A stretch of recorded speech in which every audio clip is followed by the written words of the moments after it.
আচ্ছা আব্বা, আমি এবার দিয়ে 3বার ম্যাট্রিক ফেল করনো। তুমি রাগ না করে দামি রেস্টুরেন্টে তো আমার খাবার লিয়ে যাচ্ছ, ঘটনা কি? তুমি যে ম্যাট্রিক 3বার ফেল করছো এই জন্য আমি কোনো প্রকার কষ্টও পাইনি, কোনো মন খারাপও করিনি।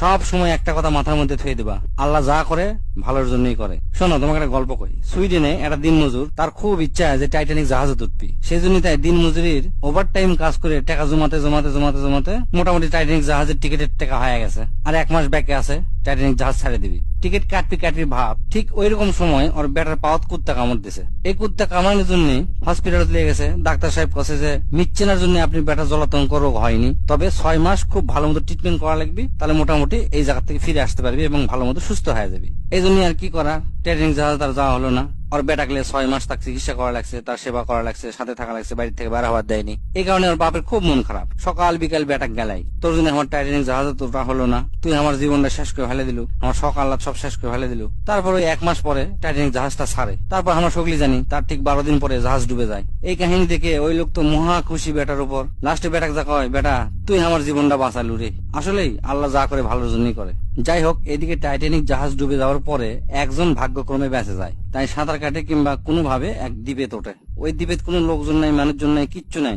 তাই খুব কষ্ট করে ফলমূল খায়া 1 বছর পার করে। এই 1 বছরের মধ্যে উনি জঙ্গলের মধ্যে কাঠ টাট দিয়ে খুব কষ্ট করে একটা ঘর বানায়। ঘর বানিয়ে ওটি থাকে। হঠাৎ একদিন ওই ঘরটাতে আগুন লাগে, সব পুড়ে যায়। তখন ওই লোক আফসোস করে কয়, ইয়া আল্লাহ, তুমি আমার এরকম একটা বিপদের মধ্যে থসো তো থসাই, তার মধ্যে আবার আমার ঘরটা তুমি পুড়ে ফেলে দিলা। এই কোতে কোতে তার 2-3 ঘন্টা পরে ছোট একটা জাহাজ চলে আসে, এসে ওকে বাঁচায়। তখন ওই লোক জাহাজের লোক কয়, আমি যে এটি আছি আপনি জানেন কেন করে? তখন ওই জাহাজের লোকেরা কয় যে আপনি আগুন ধরাছিলেন, সেই ধোঁয়া উপর দিকে আমরা চলে যাচ্ছি আপনাকে বাঁচাবার জন্য। তারপর ওই লোকটা আল্লাহর কাছে শুকরিয়া করে, আল্লাহ সত্যি তুমি যা করো ভালোর জন্যই করো। তা তো বুঝলাম আব্বা, কিন্তু আমি যে বারবার ফেল করেছি, আমি তো আর শিক্ষিত হওয়ার পারলো না। আমাকে তো জীবনে কিছু হবে বলে আর মনে হয় না। শোনো বাবা, এটাও তোমার ভুল ধারণা। জীবনে বড় কিছু করতে গেলে যে পাশ করা লাগবে এর কোনো মানে নাই। সবচেয়ে বড় কথা হচ্ছে জ্ঞান অর্জন করা। তুমি পাশ করার জন্য যে লেখাপড়াটা করছো, এটাই আমার যথেষ্ট। তোমার মধ্যে যে চেষ্টা আছে, এই জন্য আমি খুব খুশি। লেখাপড়া ছাড়া অনেক মানুষ অনেক বড় আছে। তোমার চেষ্টা দেখে আমার মনে হচ্ছে তুমি লেখাপড়ার দিক না হোক অন্যদিকে অনেক বড় হবা। এই ব্যাপারে তোমাকে একটা গল্প কই শোনো।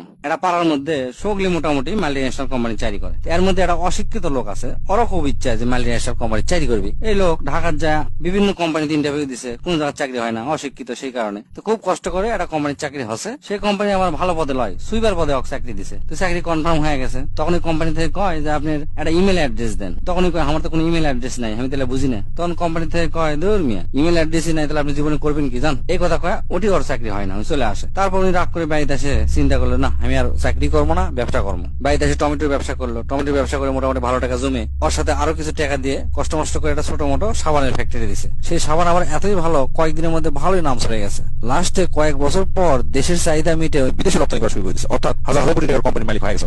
কিন্তু মূর্খ কিছু বোঝে না। তো বড় এক লাইফ ইন্স্যুরেন্স কোম্পানি ওর কাছে আসছে কোম্পানির ইন্স্যুরেন্স করার জন্য। ইন্স্যুরেন্স করবে আসে, ওই মালিক কছে যে স্যার আপনার একটা ইমেল অ্যাড্রেস দেন। তো ওই কোম্পানির মালিক কছে, না আমার তো কোনো ইমেল অ্যাড্রেস নাই, আমি তো মূর্খ মানুষ। তখন ইন্স্যুরেন্স কোম্পানির লোক অবাক হয়ে কছে, কি করেন আপনি এগুলা? আপনি এত বড় কোম্পানি আর আপনার ইমেল অ্যাড্রেস নাই? আপনি ইমেল অ্যাড্রেস থাকলে আপনি আরো বিভিন্ন কোম্পানির কাছ থেকে অর্ডার আসলো নি, আপনি অর্ডার সেন্ড করলেন নি, এগুলা করে বিশ্বের মধ্যে প্রথম শ্রেণীর ধনী হয়ে গেলেন নি। তখন ওই মালিক মুসকে হাসে হাসে করছে, আপনার ধারণা সম্পূর্ণ ভুল। আমার যদি ইমেল অ্যাড্রেস থাকলো নি, তাহলে আজ আমি সুইপার থাকলো নি। আল্লাহ যা করে ভালো জন্যই করে, এই জন্য আমি আজ পর্যন্ত কোনো ইমেল অ্যাড্রেস খুলিনি। সেজন্য বাবা তোমাকে একটা কথা কই, ভালো করে মনে থো, আল্লাহ আমাকে কখনোই নিরাশ করে না। আজকে হয়তো ভালো কিছু পাইনি, কিন্তু ভবিষ্যতে আল্লাহ হয়তো আমাকে জন্য আরো ভালো কিছু থুয়ে দিছে। কিন্তু চেষ্টা করে যাওয়া লাগবে। এই চেষ্টাটা আমি তোমার মধ্যে দেখছি। আমি মন থেকে দোয়া করি বাবা, তুমি অনেক বড় হবা, অনেক টাকা ইনকাম করতে পারবা। খালি তুমি চেষ্টা করে যাও, আল্লাহর কাছে বিনয় হও, 5 ওয়াক্ত নামাজ পড়ো, চেষ্টা করে যাও, সাফল্য তোমার পায়ের কাছে এসে পড়বি।